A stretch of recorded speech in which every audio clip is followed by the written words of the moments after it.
Telugu Desam party అధినేత పెద్దలు శ్రీ చంద్రబాబు నాయుడు గారికి, వేదికను అలంకరించిన జనసేన పార్టీ అధ్యక్షులు పవన్ కళ్యాణ్ గారికి, తెలుగుదేశం పార్టీ జాతీయ ప్రధాన కార్యదర్శి శ్రీ నారా లోకేష్ గారికి, అదేవిధంగా పెద్దలు బాలకృష్ణ గారికి, అచ్చెన్నాయుడు గారికి, వేదికను అలంకరించిన జనసేన పార్టీ నాయకులు, తెలుగుదేశం పార్టీ నాయకులు, ఇక్కడికి ఎంతో ఓపికతోటి అశేష ప్రజానికం లోకేష్ గారిని ఆశీర్వదించడానికి ఒక అభినందన సభనే కాకుండా రాష్ట్ర భవిష్యత్తును దృష్టిలో పెట్టుకుని ఒక రాజకీయ ప్రస్థానం చేస్తున్న ఒక యువకుడికి మీరందరూ కూడా తోడుగా నిలబడి ఈ కార్యక్రమాన్ని విజయవంతం చేసినందుకు ఇక్కడికి విచ్చేసిన ప్రజలందరికీ మనస్ఫూర్తిగా ముందుగా ధన్యవాదాలు తెలుపుకుంటున్నాను. ఇటువంటి సందర్భం చాలా సంవత్సరాల నుంచి రాష్ట్రంలో ఎదుర్కొన్న దాష్టికాలు, విపరీతమైన దౌర్జన్యాల్ని చూస్తూ ప్రజలందరూ కూడా కోరుకున్న విషయం. జనసేన పార్టీ, తెలుగుదేశం పార్టీ కలిస్తే రాబోయే ఎన్నికల్లో ఖచ్చితంగా ఒక అద్భుతమైన పరిపాలన, ఒక మంచి ప్రభుత్వం వస్తుందనే భావనతోటి అనేక మంది ప్రతి సందర్భాల్లో కూడా ఎదురు చూస్తూనే ఉన్నారు. ఈరోజు ఇటువంటి సభలో ఇరు పార్టీల అధ్యక్షులు, మా నాయకులు, ఇంతమంది కార్యకర్తలు ఈ విధంగా హాజరవడం అంటే దీని వెనక చాలామంది కృషి చేశారు. వారందరికీ మనస్ఫూర్తిగా నేను అభినందనలు తెలుపుతున్నాను. ఎందుకంటే అనేక అవమానాలకు గురయ్యాం, అనుమానాలకు గురయ్యాం, రకరకాలుగా వేధింపులు, కేసులు, ఎక్కడ చూసినా కూడా పార్టీ నాయకత్వం ఎదగకూడదని అన్ని స్థానాల్లో కూడా ఇబ్బంది పెట్టడానికి ఒక ప్రయత్నం చేస్తూనే వచ్చారు. చంద్రబాబు నాయుడు గారి సుదీర్ఘ రాజకీయ ప్రస్థానం, ఆయనకున్న అనుభవంతో తెలుగుదేశం పార్టీని ఆయన ఎంతో సమర్థవంతంగా నడుపుకుంటూ ముందుకు వచ్చారు. అదేవిధంగా పవన్ కళ్యాణ్ గారి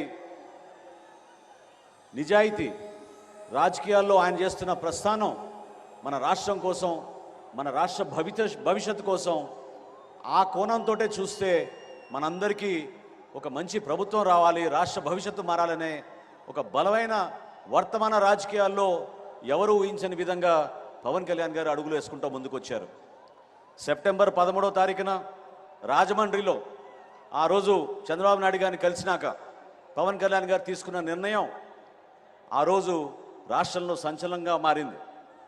అనేక ప్రాంతాల నుంచి ప్రజలందరూ కూడా హర్షించడమే కాకుండా కష్టకాలంలో రెండు పార్టీలు కలిసినప్పుడు అక్కడ ఎదుర్కోవాల్సిన సమస్యలను కూడా అధిగమించుకుంటూ ఇంత దూరం మన ప్రస్థానం చేయగలిగాం. ఈరోజు మనందరం నేర్చుకోవాల్సింది, చూసి మనందరం అర్థం చేసుకోవాల్సింది, ఏ విధంగా కష్టపడి ఒక కార్యకర్తగా లోకేష్ గారు తెలుగుదేశం పార్టీ తరఫున నిలబడ్డారో.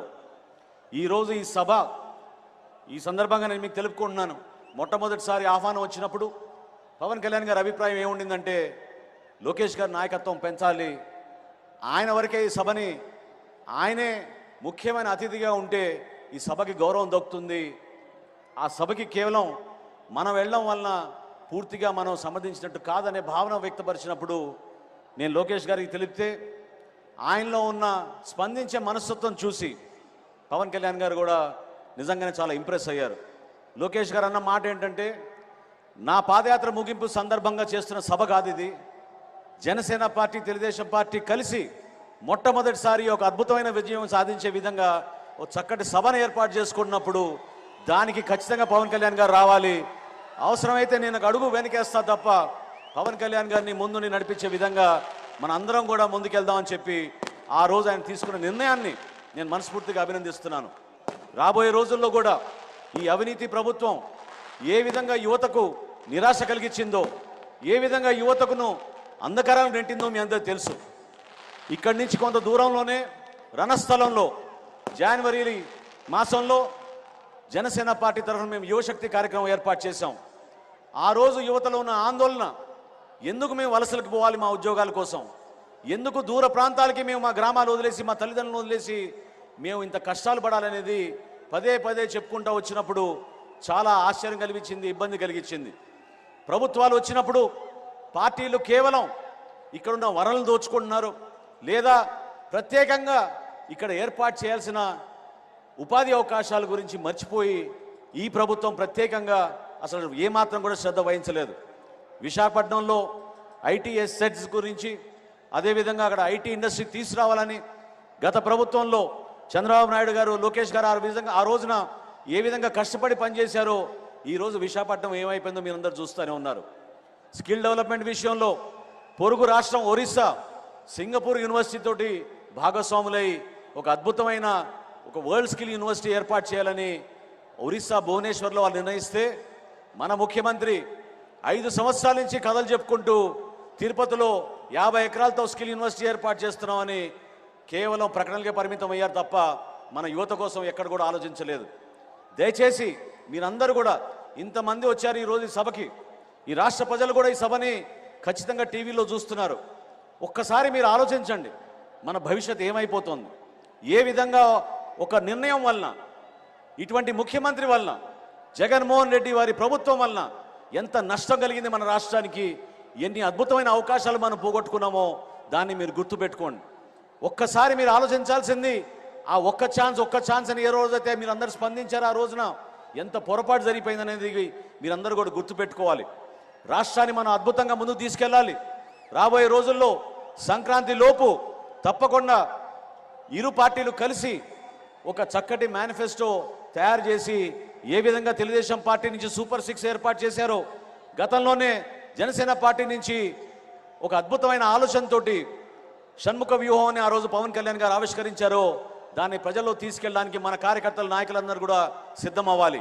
ప్రతి ఇంటికి వెళ్ళి ఏ విధంగా యువతకు మన ఉపాధి అవకాశాలు కల్పించడానికి సిద్ధమయ్యామో, ఏ విధంగా మనం వాళ్ళ కాళ్ళపైన వాళ్ళు నిలబడి 10 లక్షల రూపాయల ఆర్థిక సాయంతో చక్కటి పరిశ్రమలు ఏర్పాటు చేసుకోగలుగుతారో, ఏ విధంగా ప్రతి నియోజకవర్గంలో ఒక గ్రోత్ సెంటర్ తీసుకురాగలుగుతామో దాన్ని మీరందరూ కూడా దృష్టి పెట్టుకోవాలని పదే చెప్పుకుంటూ, రాబోయే రోజుల్లో దయచేసి మీరందరూ కూడా ఇంత సుదీర్ఘమైన ప్రస్థానం బహుశా రాజకీయాల్లో ఎవరు చేసి ఉండరు.